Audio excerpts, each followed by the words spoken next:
ከ100 ዓመታት በላይ በግዙፍ የኮንክሪት ግንቦች ታስሮ የሕይወት እስትንፋስ ተቋርጦናም ጥንታዊ ዝርያዎቹ ሙሉ በሙሉ ጠፍቶ በነበሩበት በአሜሪካ ታላቁ የዋሽንግተን ግዛት እምብርት ላይ ዛሬ መላውን ዓለም በግርምት ያስደመመናም የታሪክ መዝገብን የቀየረ አንድ ታላቅ የተፈጥሮ ትንሣኤ እየተከናወነ ይገኛል። አዎ ልማትና ስልጣኔን ወደ ላቀ ደረጃ ያሻገረችው አሜሪካ በአንድ ወቅት የኢንዱስትሪ እምብርት ለማድረግ ተፈጥሮን በኃይል የገራችበትን ወንዝ ዛሬ ወደ ታላቅ ገነትነት ቀይረዋለች። ታዲያ ዛሬ የምናወራው ስለ አሜሪካው የኤልዋ ወንዝ በሺዎች የሚቆጠሩ ኪሎሜትሮችን አቋርጠው ስለሚመለሱት እልኸኞቹ የሳልመን ዓሣዎችና ተፈጥሮ በማንኛውም ከባድ ሁኔታ ውስጥ ሊሸነፍ የማይችል ኦክሲጅን በሌለውና ከውሃ ውጭ ለሰዓታት በሕይወት መቆየት የሚችል የውሃ ላይ ዶሮ አድርጋ ስለመደበችው ስለ አስገራሚው የቲላፒያ ዓለም አቀፍ ወረራ ነው።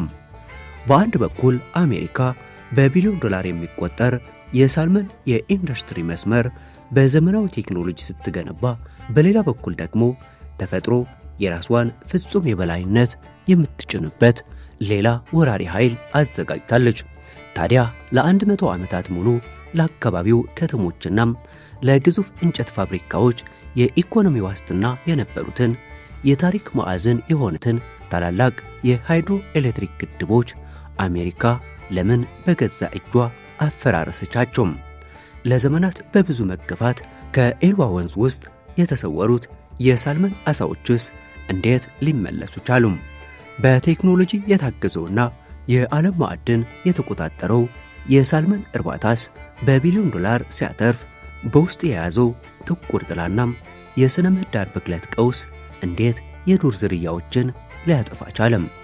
ከሁሉ በላይ ደግሞ ተለዋዋጭናም ጠንካራው የቲላፒያ ዓሣም አየሩ እንደ እቶን እሳት በሚፋጅበት ምድር ላይ ያለ ውሃ ለሰዓታት መቆየት የሚችልበትና በአሁኑ ሰዓት በዓለም ዙሪያ በሚገኙ ከ140 በላይ አገራት ውስጥ እንዳስፈሪ ወራሪ ዝርያ ስነ ምህዳሩን 80 በመቶ የተቆጣጠረበት የስውር ጥበብ ምስጢር ምንድን ነው? ዛሬ የምናየው ይህ ታሪክ ተራ የወንዝ ልማት ወይም የዓሣ እርባታ ታሪክ አይደለም። ይልቁንም የሰው ልጅ ፍላጎትን ለማሟላት በሚያደርገው የቴክኖሎጂ ጉዞና በተፈጥሮ ሚዛን መካከል ያለውን ፍልሚያ የሚያሳይ አዲስ ምዕራፍ ነው። እንግዲህ ኑ ይህንን የአሜሪካንና የተፈጥሮን ታላቅ የጥበብ ጉዞ አብረን እንመርምር። ከዛ በፊት ግን አንድ ጥያቄን ጠይቆት። እርሶ በሕይወቱ በትክክለኛ ዕውቀት ማጣት የተነሳ የገነቧቸው ታላላቅ ነገሮችን ምንም ያህል ዋጋ ቢያስከፍልዎት የተፈጥሮ ሚዛንን ለመጠበቅ ሲባል ለማፍረስ ምን ያህል ዝግጁ ነዎት? መልሶን አሁን በኮሜንት ላይ ያስቀምጡልን። ፕላኔታችን አስደናቂ ናት። በዚህ ቻናልም ወደ ሁሉም ሀገሮች እየተጓዝን እያንዳንዱ ሀገር ምን ልዩ እንደሚያደርገው እንዳሳለን። እናንተም ሰብስክራይብ ካላደረጋችሁ ሰብስክራይብ በማድረግ እንድትጀምሩ፣ ላይክና ኮሜንት በማድረግም ፓስፖርታችሁን በማሳደስ አብራችሁን ተጓዙም።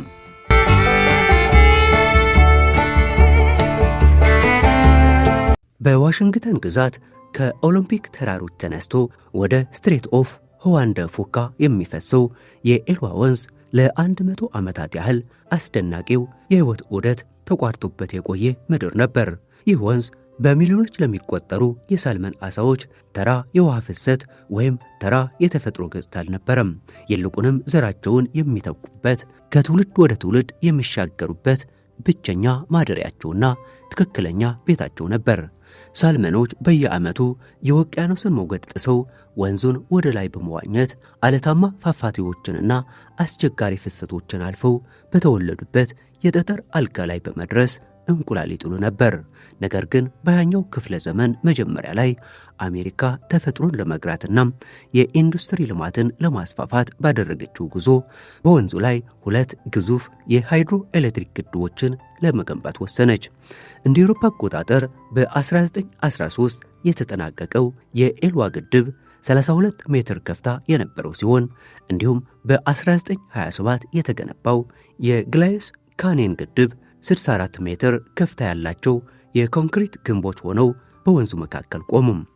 እነዚህ ግንቦች ለአካባቢው ከተሞች፣ ለወደብ ልማትና ለግዙፍ እንጨት ፋብሪካዎች የኤሌክትሪክ ብርሃንና የኢኮኖሚ እድገት በከፍተኛ ደረጃ ቢያመጡም ለሳልመን አሳዎች ግን ተፈጥሮ አይቻልም ብላ የዘጋችባቸው ወደ ትውልድ ስፍራቸው እንዳይመለሱ የሸኘቻቸው ግዙፍ የኮንክሪት በሮች ሆኑ። ከ100 ዓመታት በላይ ሳልመኖች ከ90 በመቶ በላይ የሚሆነውን የወንዙን ተፋሰስ ማግኘት አቅቷቸው ጥንታዊው የተፈጥሮ መራቢያቸው ለአሸዋና ለደለል ተዳርጎ እንዲሁም የወንዙ ስነ ምህዳር ለሁለት ተከፍሎ ቀረም። ለዚህም ምክንያቱ ደግሞ ግድቦቹ ውሃን ብቻ ሳይሆን ለአሳዎቹ እንቁላል መፈልፈያ እጅግ አስፈላጊ የሆኑትን ጠጠሮች፣ አልሚ ምግቦችና የተፈጥሮ እንጨቶችን ወደ ታች እንዳይወርዱ በማገዳቸው ነበር። ወንዙም ቀስ በቀስ ሕይወት አልባ እየሆነ ሲመጣ ሳልመኖችም ወደ ላይ መውጣት አቅቷቸው በታችኛው የወንዙ ጠባብ ክፍል ላይ ብቻ ተገድበው በመቅረታቸው ቁጥራቸው በከፍተኛ ሁኔታ አሽቆለቆለም። የብዙዎቹ የኤልዋ ወንዝ ሳልመኖች ታሪክም አብቅቶለታል ተብሎ ተደምድሞ ነበር። ነገር ግን የሰው ልጅ ያበላሸውን ተፈጥሮ መልሶ ለመጠገን ያለው ተስፋና ጽናት ሁልጊዜም አዲስ መንገድ መፍጠሩ አይቀሬ ነው። የዩናይትድ ስቴትስ መንግስት እንደ አውሮፓ አቆጣጠር በ2011 ዓ.ም በታሪኩ ታይቶ የማይታወቅ ታላቅና ደፋር ውሳኔ አሳለፈም። እሱም እነዚህን ሁለት ግዙፍ የወንዙ ማነቆዎች ሙሉ በሙሉ ሰብሮ ማፈራረስ ነበር። ንብርብር በንብርብር የተገነባው ግዙፉ የኮንክሪት ግንብም በከባድ መሳሪያዎች ደረጃ በደረጃ ሲፈራርስ ለትውልዶች ታስሮ የነበረው ጥንታዊው የወንዝ ጅረት በታላቅ ግፊት ወደ ታች መፍሰስ ጀመረም። እንደ አውሮፓ አቆጣጠር በ2014 ሁለቱም ግድቦች ሙሉ በሙሉ ተወግደው ወንዙ ነፃነቱን ሲቀዳጅ ለዘመናት ታስሮ የነበረው ጠጠር፣ አሸዋና የተፈጥሮ እንጨት ወደ ታችኛው ተፋሰስ ወርዶ የአሳዎቹን የጠጠር አልጋዎች እንደገና አዘጋጃቸው። ሰው ሰራሽ ሐይቆችም ጠፍተው ወንዙ ወደ ቀድሞ ጠባብና ፈጣን ፍሰቱ ተመለሰም። ይሁን እንጂ ግድቦችን ማፍረስ ብቻውን በቂ አልነበረም። ምክንያቱም የሳልመኖቹ ቁጥር እጅግ በጣም ተመናምኖ ስለነበር ወንዙን እንደገና ለመቀስቀስ ተጨማሪ የጥበብ እገዛ ያስፈልግ የነበረ በመሆኑ ነው። ለዚህም ነው የአገሬው ተወላጅ የሆነው የሎወር ኤልዋ ክላላም ጎሳ የአሳ ማቆያና የማራቢያ ጣቢያም የዚህ ታላቅ ትንሣኤ ቁልፍ አካል የሆነው። ይህ ማዕከል የተገነባው እንደ አውሮፓ አቆጣጠር በ1992 የአሜሪካ ኮንግረስ ባሳለፈውን በኤልዋ ወንዝ ስነ ምህዳር ማገገሚያ አዋጅ መሰረት ሲሆን ስራ የጀመረውም ልክ ግድቦቹ መፍረስ በጀመሩበት በ2011 ዓ.ም ነበር። እዚህ ጣቢያ ውስጥም እንደ ኮሆ፣ ቹም፣ ስቲልሄድና ከ2022 ጀምሮ ደግሞ ቺኑክ የተባሉትን የሳልመን ዝርያዎች በሳይንሳዊ መንገድ በማሳደግ ወደ ወንዙ መልቀቅ ተጀመረም። ነገር ግን ይህ ማዕከል አሳን አርብቶ ለገበያ የሚያቀርብ የንግድ ድርጅት አልነበረም። ይልቁንም ከተፈጥሮ ተፋሰሱ የተገኙትን የቀድሞ የአሳ ዝርያዎች የዘር ግንድ ጠብቆ ለማቆየት ብሎም አሳዎች እንዳይጠፉ ለመከላከል የተነደፈም የጥበቃ መሳሪያ ነበር። ሳይንቲስቶቹ በየዓመቱ የሳልመኖችን መረጃ እየሰበሰቡ የስነ ምህዳሩን ለውጥ እየገመገሙ አዳዲስ የአስተዳደር ስልቶችን ይተገብራሉ። በዚህ ሂደት ውስጥም የአካባቢው ተማሪዎች የአሳ ግልገሎችን ወደ ኤልዋ ወንዝ በመልቀቅ በሳይንስ በአገሬው ማህበረሰብና በትውልድ መካከል ድንቅ ድልድይ ፈጥሯል። ዛሬ በኤልዋ ወንዝ ላይ የሚሰማው የውሃ ድምፅና የአሳዎች መራወጥም የሰው ልጅ ተስፋ የመቁረጥ ውጤት ሳይሆን ከተፈጥሮ ጋር የመታረቅ ትልቅ የአዋጅ ድምፅ ነው።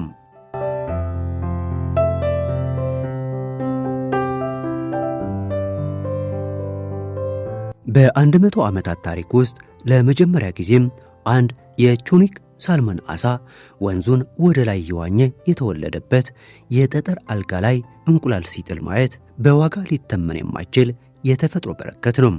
ይህ ስኬት የመጣው ተፈጥሮን በኃይል ለመለወጥ ወይም የኮንክሪት ግንቦችን ዘላለማዊ አድርጎ ለማስቀመጥ በማሰብ ሳይሆን ከተፈጥሮ ሕግጋት ጋር ተስማምቶ ለመኖር የሚያስችል ዕውቀት በመፈለግ ውስጥ ነው።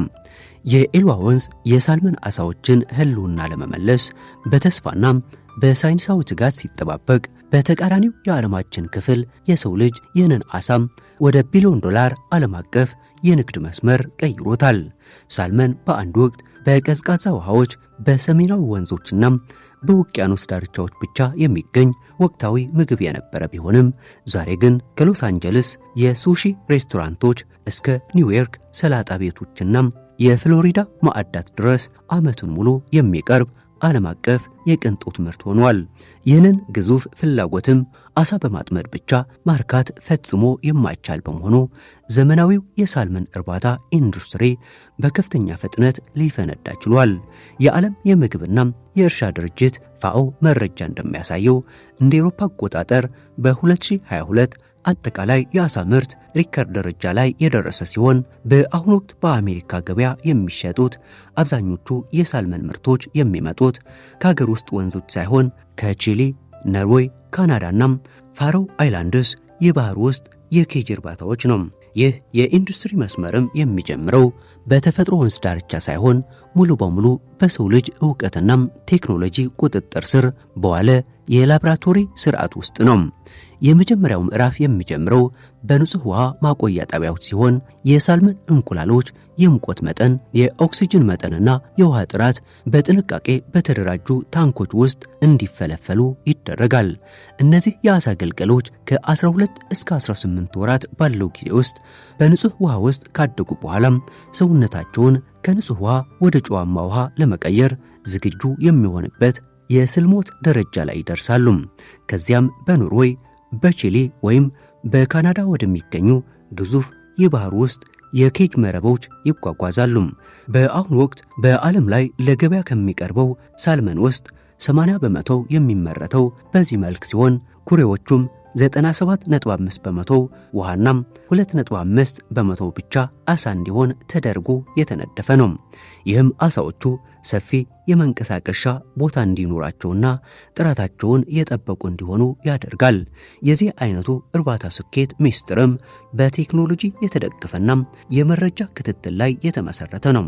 ካሜራዎች፣ የኦክሲጅንና የሙቀት መለኪያ ዳሳሾች፣ የውሃ ፍሰት መከታተያዎች እንዲሁም አውቶማቲክ የመመገቢያ ስርዓቶች የአሳዎችን ሁኔታ በየሰከንዱ ይከታተላሉ። ገበሬዎቹም አሳዎቹን በቅጽበት መከታተል የሚችሉ ሲሆን የሚሰጠውን የምግብ መጠንም በማስተካከል አሳዎቹ በፍጥነት እንዲያድጉና ብክነት እንዲቀንስ ያደርጋሉ። ከዚህም ባለፈም አዳዲስ የመሬት ላይ ዝግ የውሃ መልሶ መጠቀሚያ ስርዓቶችን በመተግበር ላይ ይገኛሉ። ይህም ቴክኖሎጂ ውሃውን እያጣራና ኦክሲጅን እየጨመረ ደጋግሞ ጥቅም ላይ እንዲውል በማድረግ የስነ ምህዳር ብክለትን በከፍተኛ ደረጃ ይቀንሳል። አሳዎቹ ገበያ ላይ ለመድረስ ዝግጁ ሲሆኑ ሂደቱ በከፍተኛ ፍጥነትና ትክክለኛነት ወደ ማቀነባበሪያ ፋብሪካዎች ይሸጋገራል። እዚያም አሳዎቹ በቀዝቃዛ ሁኔታ ውስጥ ሳይበላሹ ከገቡ በኋላ መጀመሪያም በንጹህ ውሃ ይታጠባሉ። ከዚያም የሆድ ዕቃቸው ተወግዶ በድጋሚ ይጸዳሉ። ለስጋ የሚሆኑት አሳዎች ደግሞ ራሳቸውን ተቆርጦ ከተነሳ በኋላ ወደ አውቶማቲክ የመቁረጫ ማሽኖች ይገባሉ። አውቶማቲክ ቢላዎችም ስጋውን ከአሳው አጥንት ላይ በንጽህና ይለያሉ። ይህም ከፍተኛ የስጋ ምርት ለማግኘትና ወጥ የሆነ ቅርጽ እንዲኖሩ ያደርጋል። ከዚያም ወደ ማስተካከያ ጠረጴዛው በመሄድ ትናንሽ አጥንቶች፣ ትርፍ ስጋዎችና ቅባቶች ተለቅመው ወጥተው በሚያምር ሁኔታ ተቆራርጠው በቫኪዩም ታሽጎ ወይም በፍጥነት እንዲቀዘቅዝ ተደርጎ ወደ ዓለም አቀፉ የቅዝቃዜ ሰንሰለት ውስጥ ይገባል።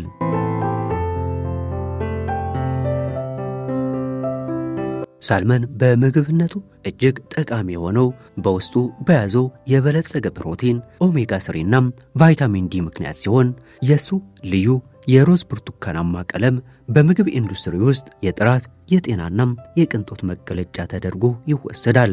ለዚህም ነው በተለይ በዕድሜ የገፉ ሸማቾች ለልብ ጤንነት ሲሉ ከቀይ ስጋ ይልቅ ሳልመንን በከፍተኛ ደረጃ የሚመርጡት። ነገር ግን ይህ ግዙፍ ኢንዱስትሪም የራስ የሆነ ጥቁር ጥላ አለው። በጠበበ ቦታ ላይ የሚኖሩ ብዙ አሳዎች ለተለያዩ በሽታዎች፣ ለጎጂ አልጌዎች መበራከትና ለባህሩ መበከል ምክንያት ስለሚሆኑም ከተደፈኑት ኩሬዎች አምልጠው ወደ ዱር የሚወጡት አሳዎች ከአካባቢው የዱር ሳልመኖች ጋር በመገናኘት የተፈጥሮ ዝርያዎችን የዘር ውርስ ጥራት ሊበክሉ ይችላሉ። በተጨማሪም የአሳዎቹ ሰገራና የቀረው ምግብ በባህር ወለል ላይ በመከማቸት የስነ ምህዳር ብክለት ያስከትላል። ይህ ታሪክም የሰው ልጅ ፍላጎትን ለማሟላት በሚያደርገው የቴክኖሎጂ ጉዞና በተፈጥሮ ሚዛን መካከል ያለውን ጥልቅ ምስጢር በግልጽ ያሳያል።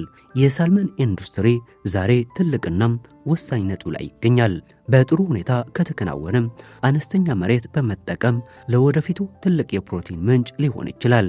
ነገር ግን በአግባቡ ካልተያዘም የተፈጥሮን ስም ተጠቅሞ አካባቢን የሚያጠፋ ከባድ የኢንዱስትሪ ቀውስ ሊያስከትል ይችላል።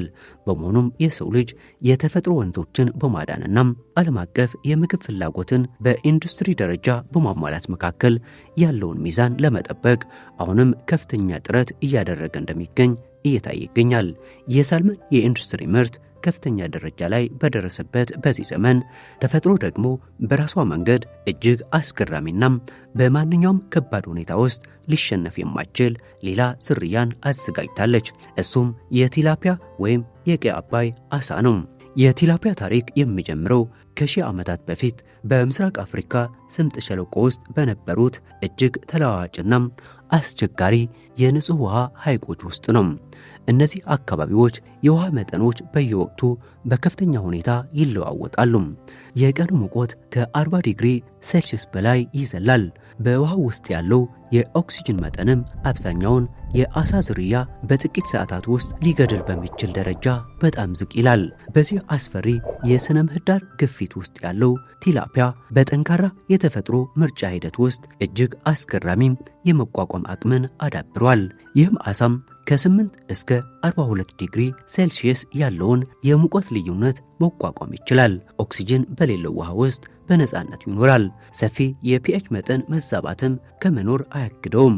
አልፎ ተርፎም አካሉ በእርጥበት እስከ ተሸፈነ ድረስ ከውሃ ውጭ ለሰዓታት በሕይወት መቆየት ይችላል። ቲላፒያን በተፈጥሮ ውስጥ ፍጹምና ሊሸነፍ የማይችል የሚያደርገው አስደናቂው ነገር ደግሞ የመራቢያ ስርዓቱ ነው። ቲላፒያዎች እንቁላሎቻቸውን በአፋቸው ውስጥ በመያዝ የሚያሳድጉ ዝርያዎች ናቸው። ሴቷ ቲላፒያ እንቁላሎችን በአፏ ውስጥ በመያዝ ከማንኛውም አዳኝ እንስሳ ተጠብቃቸዋለች። በቂ ኦክሲጅንም ትሰጣቸዋለች። በአንድ የመራቢያ ዑደት ውስጥም አንዲት ሴት ቲላፒያ እንደ ሁኔታው ከ200 እስከ 1000 እንቁላሎችን መያዝ የምትችል ሲሆን ይህ ሂደትም በየወቅት ሳይሆን በየ3 እና 4 ሳምንታት አንዴ ተደጋግሞ ይፈጸማል።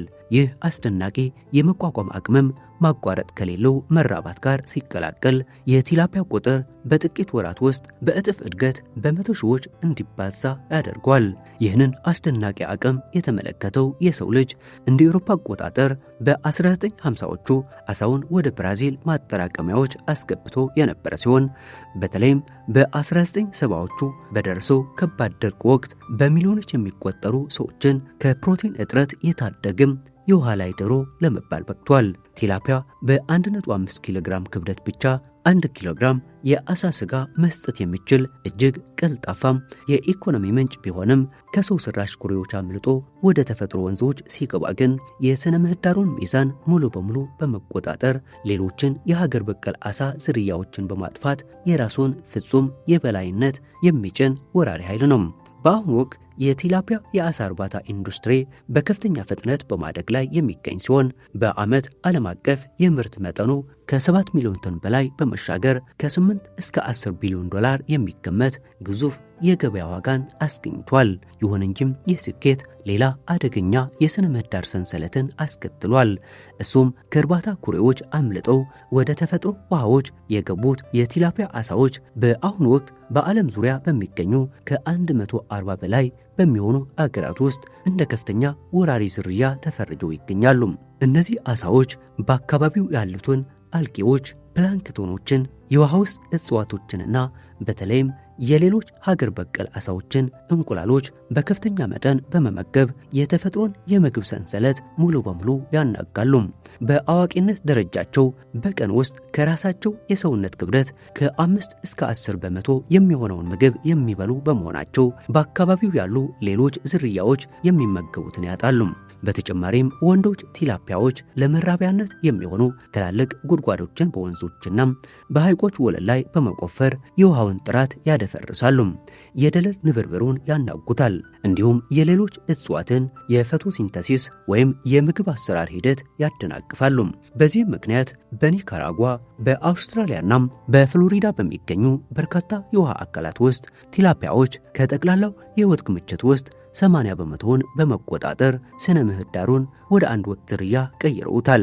አልፎ ተርፎም የሰውነታቸውን የጨው መጠን የመቆጣጠር አቅም ስላላቸው ከንጹህ ውሃ አልፈው ወደ ባህር ዳርቻዎችና ውቅያኖሶች በመግባት የባህር ውስጥ ታዳጊ ዓሳዎች መፈልፈያ የሆኑትን የተፈጥሮ ማቆያዎችን እያጠፉ ይገኛሉ። የአሳ እርባታ ኢንዱስትሪ የሰው ልጅን የምግብ ዋስትና ለማረጋገጥ እጅግ አስፈላጊና ወደፊትም የሚቀጥል የፕሮቲን ምንጭ ቢሆንም ይህ ሂደት የሚከናወንበት መንገድ ግን ሙሉ በሙሉ ግልጽና ጥንቃቄ የተሞላበት መሆን እንዳለበት የዘርፉ ባለሙያዎች ያስገነዝባሉ። ሸማቾችም በአሁኑ ወቅት በሱፐርማርኬት ውስጥ የሚያዩትን የሚያምር ስጋ ብቻ መመልከት አቁመው አሳው ከየትኛው እርባታ እንደመጣ፣ ምን አይነት ምግብ እንደተመገበ፣ ፋብሪካዎቹ ምን ያህል አንቲባዮቲክ እንደተጠቀሙና ምርቱ ተፈጥሮን ሳይጎዳ የመጣ መሆኑን ማረጋገጥ የሚችሉበትን ዓለም አቀፍ የምስክር ወረቀት መጠየቅ ጀምሯል። ለዚህም ሲባል የውሃ ውስጥ ሕይወት ጥበቃ ምክር ቤት ነባር መመዘኛዎችን በማሻሻል ወደፊት የሚደረጉ ኦዲቶች በሙሉ ወደ አዲሱና ጥብቅ የዓለም አቀፍ የእርባታ መስፈርት እንዲሸጋገሩ እያደረገ ይገኛል። ይህ አዲስ መመዘኛም የእርባታ ማናጀርነትን፣ የአሳዎችን ደህንነት፣ ማህበራዊ ኃላፊነትንና የአካባቢ ጥበቃን በአንድ ላይ አጣምሮ የያዘ ነው። በኤልዋ ወንዝ ላይ የታየው ታሪካዊ ትንሣኤም የሰው ልጅ በ20ኛው ክፍለ ዘመን ለሚገጥሙት እንደ የአየር ንብረት ለውጥና የምግብ እጥረት ላሉት ታላላቅ ችግሮች እጅግ ጥልቅ የሆነ መፍትሄ የሚሰጥ ነው። የኤልዋ ወንዝ ታሪክ የሚያስተምረን ትልቁ ቁም ነገርም በትክክለኛ ውሳኔና ጽናት ከተንቀሳቀስን ያበላሸነውን ተፈጥሮ መልሶ ማዳን እንደሚቻል ነው። የወንዞችን ነፃነት በመመለስ የዱር ሳልመኖችን ማዳን መቻሉ የሰው ልጅ ከተፈጥሮ ጋር ሳይጣላ ፍላጎቱን እንዴት ማባዛት እንደሚችል ያሳየም ታላቅ ምሳሌ ነው። በተጨማሪ እውነተኛ ስኬት ወይም ብልህነት ሁልጊዜም አዳዲስና ግዙፍ የሆኑ ሰው ሰራሽ መዋቅሮችን በምድር ላይ መደርደር ብቻ አይደለም። ይልቁንም ትልቁ ጥበብና ታላቅነት የሚገለጠው በአንድ ወቅት በትክክለኛ ዕውቀት ማጣት ተፈጥሮን የገደቡትንና ወንዞችን ያገቱትን ግዙፍ ግንቦች ደፍሮ በማፍረስ ምድርን ወደ ቀድሞ ነፃነቷና ክብሯ መመለስ ይቻል ነው። ይህ ታሪክ የሚያሳየን አንዳንዴ ወደ ኋላ መመለስ ራሱ ወደፊት የመራመድ ያህል ታላቅ የእድገት ምዕራፍ ሊሆን እንደሚችል ነው። የሰው ልጅ የሰራውን ስህተት አምኖ ተፈጥሮ የሰጠችውን መለኮታዊ የህይወት መስመር መልሶ ሲዘረጋ ማንም ያልጠበቀው የተፈጥሮ ተስፋና በረከት በድጋሚ ይበቅላል። ለሀገራችንና ለትውልዳችን ከተፈጥሮ ሕግ ጋር ሳይጋጩ የተበላሸውን በድፍረት በማስተካከልና የነበረውን ስነ ምህዳራዊ ጸጋ ወደ ነበረበት በመመለስ የሚመጣን የጥበብና የማስተዋል ጉዞ እየተመኘን በዚሁ እንሰናበታለን።